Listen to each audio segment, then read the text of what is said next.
A beautiful Friday indeed. It's Friday Night Sports with myself, Dhakir Daud. We've been chatting sport for the past half an hour, and we opened up the show chatting about the current situation of Worcester Warriors and what exactly is going down in the rugby side of things. We had a chat to our international journalist, Planet Rugby journalist as well, James Weil, who is on the ground in the UK, giving us the groundbreaking news of what's happening down in the UK with Worcester Warriors and what does the future have in store for them. But right now, we're going to be moving from the oval ball to the round one, the leather one, the cricket ball. We're going to be chatting to the sports jock. He's going to be telling us what exactly went down in the latest cricket series between South Africa and India. The T20 series that took place last week didn't go as planned, seeing that it was the final series before South Africa depart to the World Cup. Would you wanted to see a few players that haven't got as much game time? Would you have liked to see combinations being played that you think is the best combination to take the field? Tell us about it in the comments section below. Remember to pop us a comment, get involved with the conversation, interact with us, and engage. We want to hear what you have to say as the sports fanatic at home. So, we're going to be chatting all things cricket. For those of you that don't know, earlier this week, yesterday, for played India. They won the ODI match by 9 runs, rather tight, but a victory nonetheless. And they currently lead the series 1-0 with the second ODI taking place on Sunday. The first ball for that matter, will take place at 10 o'clock. That's when the first ball will be played on the day. And let's see how this one will unfold. Will it be everything that you expected and more? We're going to be, while we get technical stuff out of the way, we're just going to wait for the sports jock himself to join us. But in the meantime, we've seen what South Africa had to offer in the store thus far. And the cricket side of things was looking good. I won't lie; they managed to turn things around pretty quickly in the tour, and now it's for the second leg of things, and just to see how the rest of the tour will unfold and how everything pans out. Will it be in their favor or won't it? One will have to wait and see for that. They've got the ODI. Second of the ODIs will be taking place tomorrow, and then the last one will be taking place on Tuesday. So, if India wins tomorrow, this one goes down to the final match on Tuesday.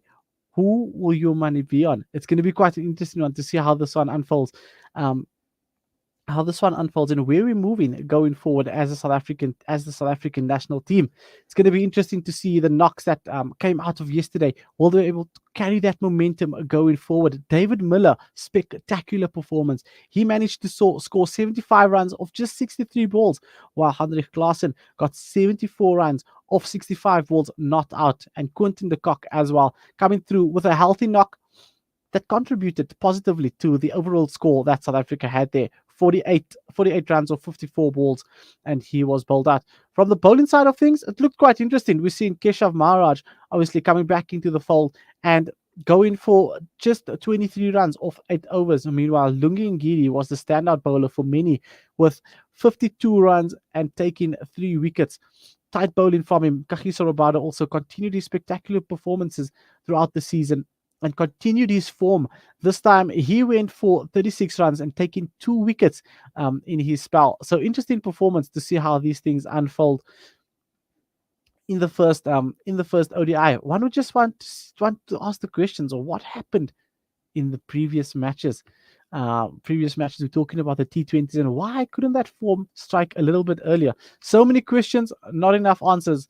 While we wait for the sports jock to join us, so we're going to be looking at all of those things just to see how South Africa will be faring up in the finals. The finals meaning the World Cup. All things cricket, amazing stuff happening on the scene.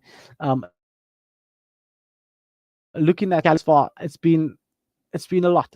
South Africa have had a jam-packed thing that they would have wished for and more. The SA T20 coming to South Africa, many other competitions as well. It's a year, and when we talk the end of the year, it means that summer is back and summer is coming. So South Africa have India coming up in the next two matches before they depart. We'll have to see how the Proteas will be taking on the rest of the year. But if you look at it, there's other cricket that's on the go as well. And I mean, if you look at it just earlier, we had the Australians that took on the West Indies. Um, the result of that was quite interesting to see how that one unfolded. Australia scored 178 for 7 wickets, and meanwhile, the West Indies, who many love and many adore, dropped short. They scored 147 for 8 after 20 overs. We're going to take a quick break. When we come back, we're going to see if the technical glitches can be out of the way, and we're going to be chatting to Six about all things Sixes. Stay tuned. Listen to something fresh. Listen to Salam Media. With so many investment options today, it's only natural that you might feel a little confused which route to take. Should I buy shares or should I invest in gold bullion? Randery Jewelers now brings you the Zahab coin, an alternative to the Kruger Rand. The Zahab coin, a solid wealth protector in its purest form of 24-karat gold, is the safest way to protect your wealth. So don't just sit there and watch your paper money depreciate. Change to gold. Call Randery Jewelers now at 031 202 4701 or visit www.rjcoin.co.za. Situated at 151 Essenwood Road, Musgrave, Durban. Randery Jewelers, the family name you can trust. Devastating floods in Pakistan have washed away villages, claimed the lives of more than 1,000 people, damaged nearly 1 million homes, and left over 33 million people in desperate need of help. As the catastrophe unfolds, Islamic Relief is on the ground, reaching people with life-saving aid. Our team are working tirelessly to deliver food and shelter. Your support is urgently needed now to help save more lives. Donate now to Islamic Relief. When the perfect blend of stylish decor, exquisite halal cuisine, and warm hospitality come together, it could only mean Al Bayt Lodge, your true home away from home. Al Bayt is the ideal heaven for families, business people, and tourists with its 4-star family rooms and other luxurious facilities, conveniently situated close to Port Elizabeth Airport, the beach, and other amenities. Your stay will be truly unforgettable, as you'll be taking home lasting memories of the warm hospitality, the serenity and tranquility that Al Bayt has to offer. For reservations, call 041 583 6415 or visit www.albaytlodge.co.za. For every child who lost a parent, for every refugee who lost their home, for every community without water, for every person searching for a way to give, Africa Muslims Agency has been at your service for 35 years, connecting hearts and changing lives. Thank you for helping us to serve the needy since 1987. Support our journey by donating to Africa Muslims Agency as we commemorate 35 years of empowering, educating, and inspiring. Breaking stereotypes, moving boundaries, joining hands. Salam Media.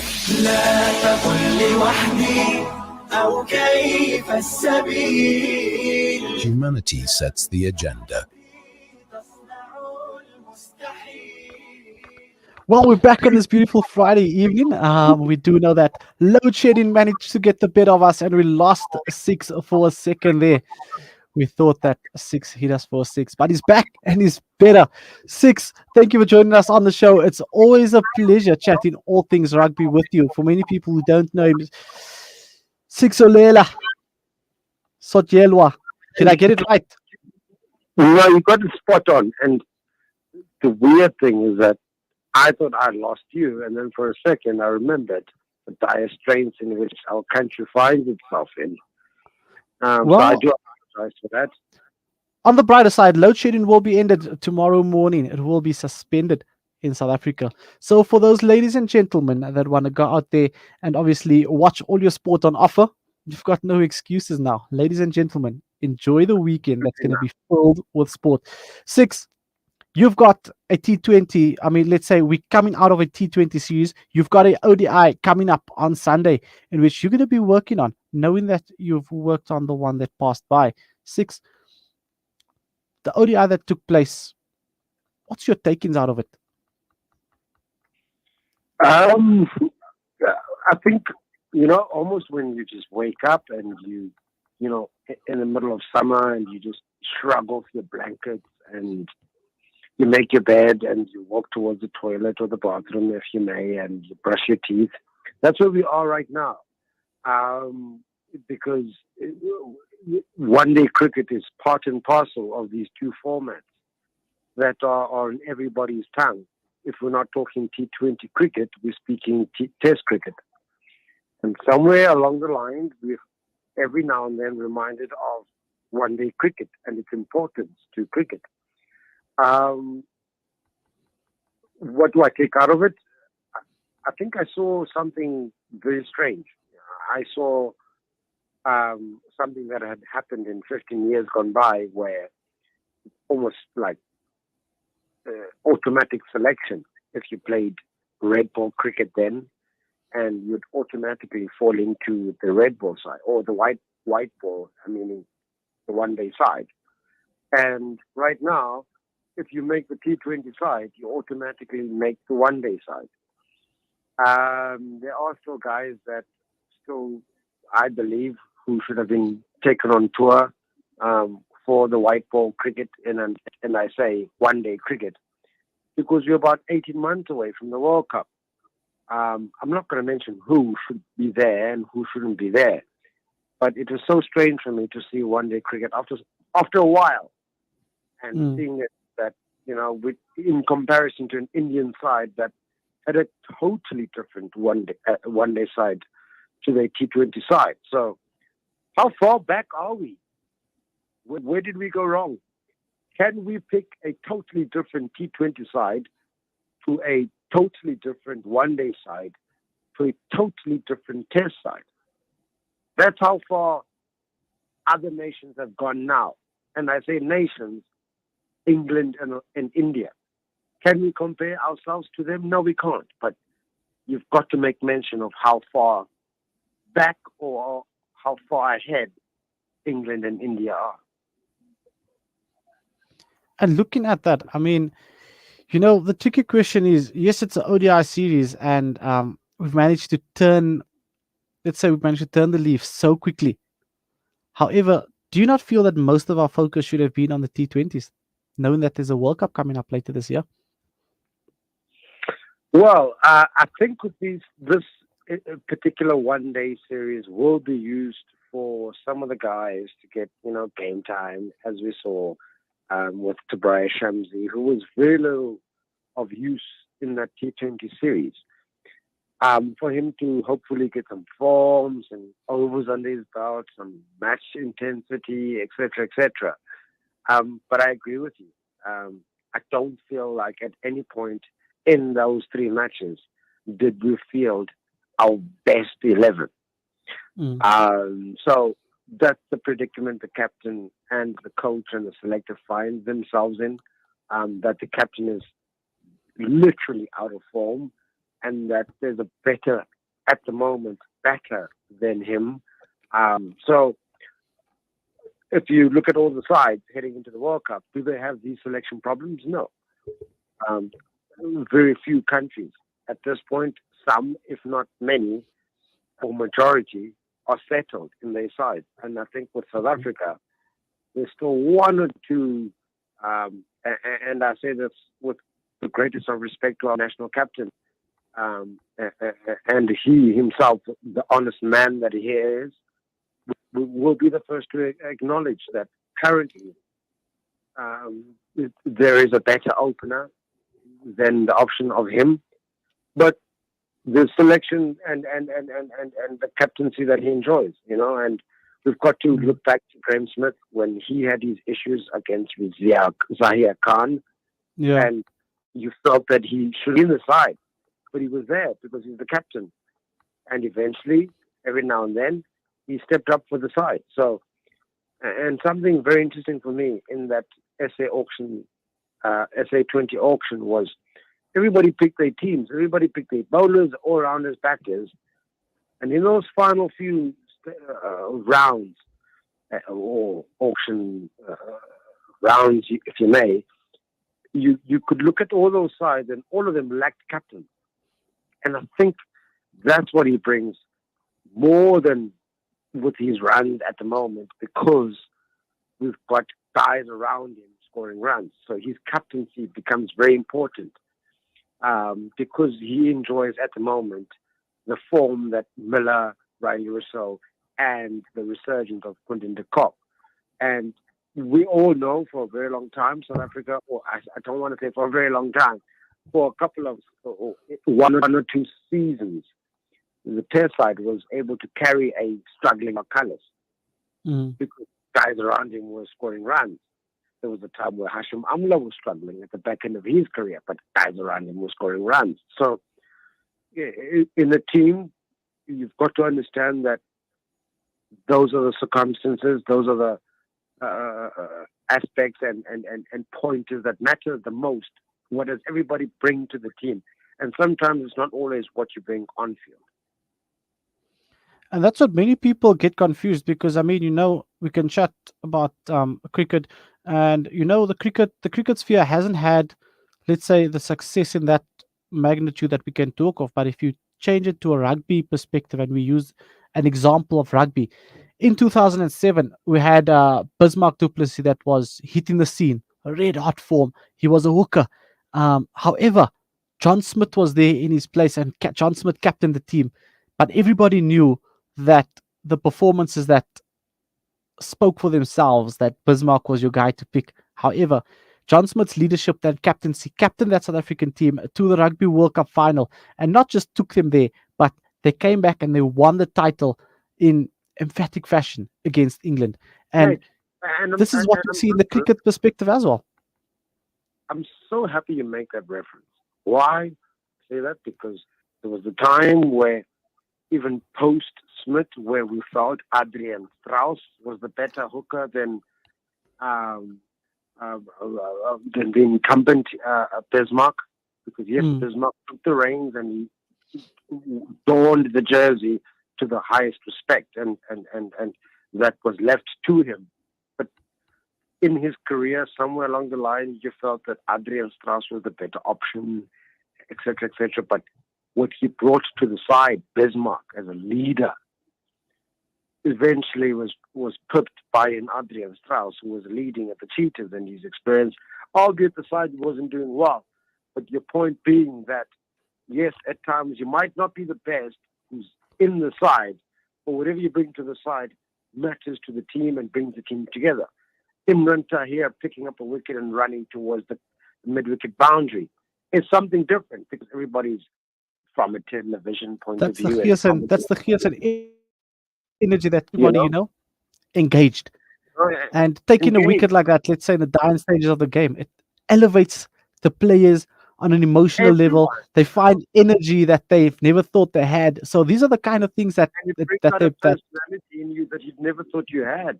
We would see guys who would never, Hashim Amla chasing after Shamsi.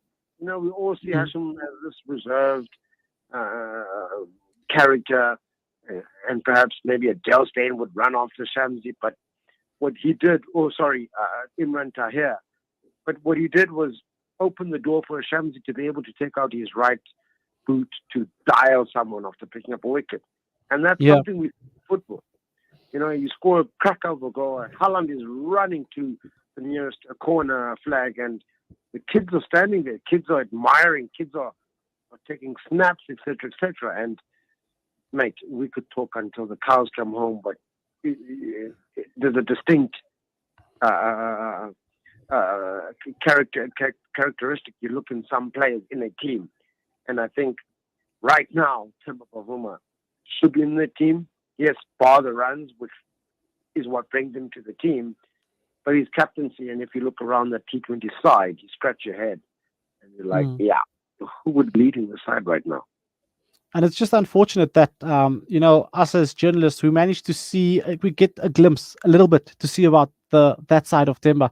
But for the viewers at home there and the cricketing fanatics who have the questions, if they could see or just be a fly on the wall in the change room and see what he does for the team, I think it would change the entire perspective of the game as a Yeah, whole. no doubt about it. Yeah, I mean, you look at those guys. You look at Temba. You look at KG, Ngidi. You look at Quinton de Kock, Riza himself, Vian Mulder, Dwayne Pretorius, Pamela, and I'm talking about the entire squad. Parnell himself, Reinders. These are guys who all have been in the setup before, prior to this Proteas setup with Temba Bavuma. So there's an understanding in the team. Whether they are a unit at the moment, I can't say because I'm not in the setup, but certainly looking at body language and how the team is performing, because we can't look at Timber's performance and then look at the team's performance. We have to look at the team's performance. And over a T20 series, they won one convincingly, and heading into a one-day series, they won the first one. And hence I'm going back to the old adage in cricket where it's easier to carry a passenger when other guys around him are scoring runs. But when you're losing and no one's scoring runs, the head has to be chopped. Exactly. And I mean, going into the next match, we're looking at it, superb performances and a spectacular knock by David Miller and Heinrich Klaassen.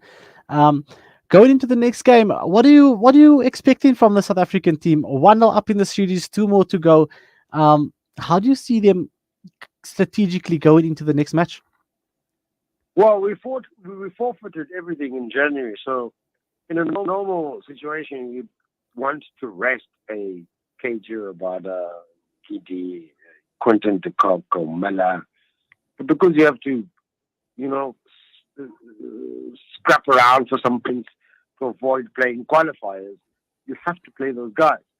So, for rotational purposes, it's going to be difficult, but I would like to see Andile Peshukwaya being given a chance ahead of Parnell. We know what we're going to get out of the Parnell.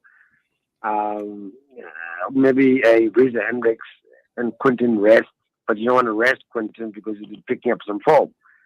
So there are those predicaments that they'll find themselves in. But we have to bear in mind as fans and journalists and broadcasters that the side is after some points in that Super League. And I think it all makes sense because right now, yes, the players are grinding hard and putting the yards in, but those few days before the World Cup, having those days off and getting to analyze your opposition really, really helps the guys to settle in and just get a feel of the atmosphere, get a feel of the environment, so that come match day, they know exactly what to bring to the table. I think in T20 cricket, it's not even about that now because the game has moved so far that you could come into a game with all the momentum, with all the fans, the Bharat Army that India enjoys. It's just a matter of one over, changing everything, and it could be the opening over. So it's a game of margins, fine margins, risk-taking, and that's what makes T20. That's what makes T20 such an enjoyable form of the game because you could walk into a ground and you could have the most solid teams in terms of strike rates and bowling economies and strike rates, but it could all change in one power play. And I think that's what I like about T20, but you know me, I'm still a purist when it comes to Test cricket. Oh, wow. Speaking like a guy with pure experience. The only thing lacking is grey hair on his head, but he is a gentleman that loves the red ball cricket and some whites. Well, Six, we've got South Africa that will be taking on India on Sunday morning. You will be on commentary duty on Sunday. We're definitely going to be looking forward to your commentary. We're going to be swapping languages, hoping to find you on the Afrikaans language, giving us everything we need to know van die witbal. So yeah, man, we're looking forward to it. Six, how have you been finding the journey so far in cricket commentary?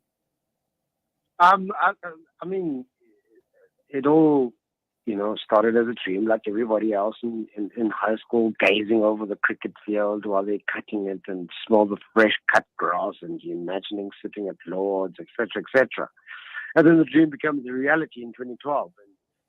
you want to work and you want to work and you want to work more and understand more. And then next thing you're sitting alongside Manthorps of this world and Naidus and Tilmanuses of this world, Rainsford, Coaters, Mfabos, Ntinis, etc., etc. So for me to then be able to do commentary in my own language and to hear Makaya analyzing bowling and analyzing batters and Zonde analyzing field placing and Sotumo analyzing umpires in their respective languages, which is isiXhosa.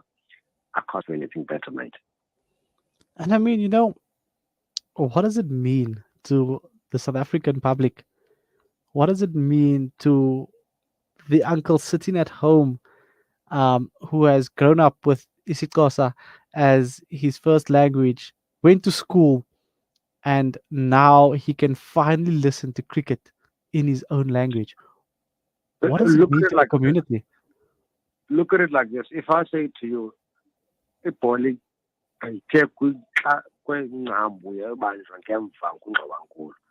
don't know what I'm saying, but it sounds Something about the ball. Nice. Yeah. You've been listening to Crystal Comes, haven't you?